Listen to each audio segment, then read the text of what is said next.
ये कहते ना हर हर घर घर बहुत लगाते ना नारे ये, तो आप भी भैया एक नारा तैयार कर लो, घर घर टिकैत और घर घर लठैत। लोग बैठे हैं और जो सहमत है दोनों हाथ ऊंचे करके आज संकल्प लो भाई। क्यों भाई? अब तो घर घर टिकैत होगा, घर घर लठैत होगा। उनकी जमीन नहीं बची और वो चाहते हैं हमारी जमीन न बचे। सिर्फ इतना फर्क है। चाहे वो एक साथी वीएम सिंह, मैं नाम नहीं लेना चाहता था इसमें पवित्र कार्यक्रम में, लेकिन फिर भी ले लो, उसने उस समय भी धोखा दिया इस आंदोलन को। 26 जनवरी के बाद भारतीय जनता पार्टी के उन नुमाइंदों को जिनको तुमने बनाया है, उनको ये एहसास करवा देना तुम हमसे हो, हम तुमसे नहीं। अब मुझे ये समझ में नहीं आई कि जो बॉर्डर से भाग गए वो आखिर सिसौली लेने क्या आए थे। लेकिन मैं फिर भी आपका धन्यवाद करना चाहता हूँ, आपका मन बहुत बड़ा है। जो वो लेने आए थे आप उन्हें पूरा दे नहीं सके भाई, मुझे लगता है। फिर भी धन्यवाद है आपका। और इसके साथ साथ चिंता करने की जरूरत नहीं है। इस सरकार की नीति है, इस आंदोलन में इन्होंने जगह जगह से पहले कभी कहा कि पंजाबियों का आंदोलन है, खालिस्तानियों का आंदोलन है, फिर अन्य अन्य तरीके से कोई ना कोई आरोप, कभी जाटों का आंदोलन है। डिवाइड एंड रूल की जो पॉलिसी सरकार की है उसको आपको समझना चाहिए। लेकिन मैं बधाई देना चाहता हूं, 9 महीने बाद ये सरकार इस स्थिति में आ गई। अब ये कहती है आंदोलन तो किसानों का ही है, लेकिन बड़े और छोटे किसानों का है, उसमें फर्क डालना चाहती है। यानी अब आंदोलन किसानों में आ गया, किसानों का आंदोलन है, ये सरकार मान चुकी है। ये आपकी पहली जीत है भाई, पहली जीत है। अभी भाई ने बताया, धर्मेंद्र मलिक जी, जिनको मैं बहुत समय से देख रहा हूँ, राजवीर जदौन जी, मैं नाम इसलिए कम ले रहा था क्योंकि आप सब जानते हो मैंने इनसे सीखा है भाई आंदोलन में। वास्तविक बात है, मैं कहूँ कि मेरा बड़ा अनुभव है। जदौन साहब हैं, उनसे सीखा है कि किसी भी आंदोलन में परिपक्वता के साथ कैसे चुनौतियों का सामना करना है, कंट्रोल कैसे करना है, मलिक साहब से सीखा है। मेहनत कैसे करनी है, टिकैत परिवार से सीखा। ये मेरा सौभाग्य है। तो मैं बताना चाहता हूं कि अभी भाई कह रहे थे कि गन्ना किसानों की लड़ाई नहीं है भाई। ये हमारे वही भाई जो भागे थे वो भी कहते थे, उधर भी गए थे हमारे भाई, वहां लोगों ने जल्दी भेज दिया उसके वापस, फिर वो थोड़ी आए। ये कह रहे गन्ना किसानों की लड़ाई नहीं है, तो आप समझ लेना फसलों और नस्लों की लड़ाई तो बात की, हम तो जमीन की लड़ाई लड़ रहे हैं। अरे जिस जमीन पे गन्ना बोओगे, जब जमीन ही नहीं बचेगी तो कौन से गन्ने का भुगतान और कौन से गन्ने की बात यार। हम जमीन की लड़ाई लड़ रहे हैं, हम आने वाली नस्लों की लड़ाई लड़ रहे हैं।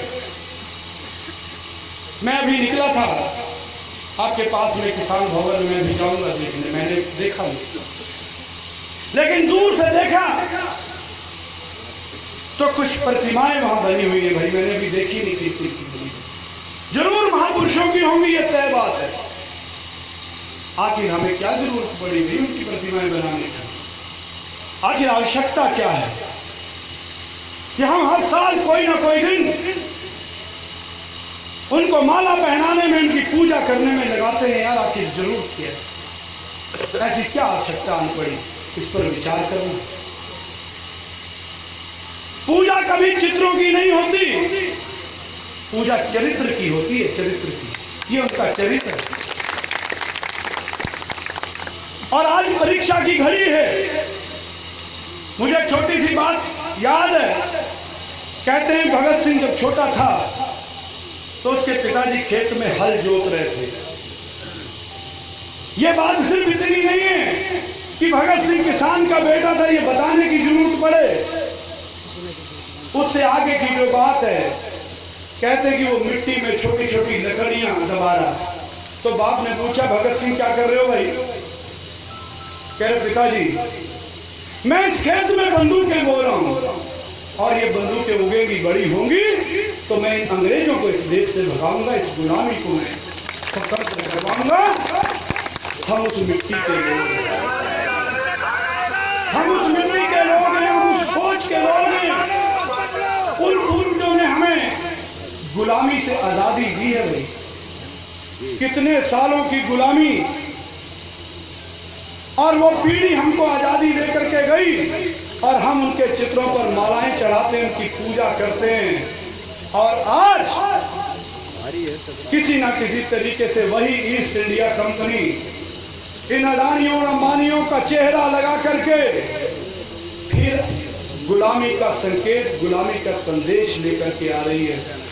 और अगर हम रोक ना सके, अगर रोक ना सके तो आपके बुतों पे माला तो किसने चढ़ानी है? आप किसी बुत पे माला नहीं चढ़ा सकते, शर्म से आपका सर झुक जाएगा कि हमने क्या किया। हम तो आजाद से गुलाम हो गए, हमारे पूर्वजों ने गुलामी से आजादी दी थी। ये जिम्मेदारी आपको समझनी चाहिए, ये मैं आपको बताना चाहता हूँ। ये जिम्मेदारी आपकी बनती है। रही बात, मैं ज्यादा समय ना लूं, बहुत महत्वपूर्ण लोग हैं, मैं इतनी बात कहना चाहता हूँ कि भारतीय जनता पार्टी के नेताओं को ही नारे बहुत देने की जरूरत है। और चौधरी आज भी खेत में, और जब खेत से आए तो बताया कि मेरे चोट लगी थी, गिर के शायद चोट भी लगी है। चौधरी साहब ने बताया ना, यार हम इतने मिट्टी के जुड़े हुए लोग हमारा नेतृत्व कर रहे हैं, हमें गर्व होना चाहिए। एक नारा जो है ना, आप लोग भी दो भाई, अब टिकैत साहब के मुंह की तरफ मत देखते रहो, एक नारा हाथ से दे दो और सरकार को पता चल जाएगा ये कौन लोग हैं। ये कहते ना हर हर घर घर बहुत लगाते हैं ना नारे है, तो आप भी भैया एक नारा तैयार कर लो, घर घर टिकैत और घर घर लठैत। भारतीय जनता पार्टी आपने तैयार करना, जितने लोग बैठे हैं और जो सहमत है दोनों हाथ ऊंचे करके आज संकल्प लो है। क्यों भाई? अब तो घर घर शिकायत होगा, घर घर शिकायत होगा। इस भारतीय जनता पार्टी की सरकार को, भारतीय जनता पार्टी के उन नुमाइंदों को जिनको तुमने बनाया है, उनको ये एहसास करवा देना तुम हमसे हो, हम तुमसे नहीं। बहुत ज्यादा समय ले चुका हूँ, मैं माफी भी चाहूँगा। बहुत बहुत धन्यवाद। और इस आंदोलन में जितना भी सहयोग कर पाए